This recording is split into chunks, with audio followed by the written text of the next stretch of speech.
ग तुझ्या लागाव किती रात. विश्वास, शी कसले कपडे घातलेत, कसले गबळ्यासारखा राहतोय.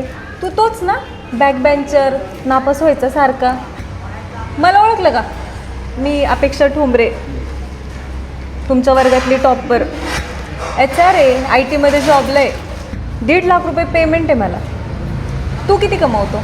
सर धन्यवाद. त्याशी जर तुम्ही 2 लाख रुपये दिले नसतं तर माझ्या आईचं ऑपरेशन आज झालं नसतं. तुमचे उपकार ना कधीच ना विसरू शकत मी. मला आई बरी आहे ना? हां सर, बरी आता. अजून पैसे लागले तर मला सांग. असं किती कमवतो तू?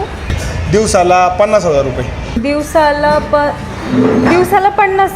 तू महिन्याला 15 लाख रुपये कमवतो? कसं आहे अपेक्षा, मी शाळेत नापास झालो पण खऱ्या आयुष्यात पास झालोय. मी खराब कपडे घालतो, ह्या कामात मला असे कपडे घालायच लागतात. मान्य आहे मला मी गाबाळा राहतो, पण मी आयुष्यात किती आनंदी आहे हे मला माहिती आहे. आणि कधी कुणाच्या राणी मानवून कुणाची किंमत करायची नाही. तुला काय घ्यायचं आहे? नाही, झालं माझं.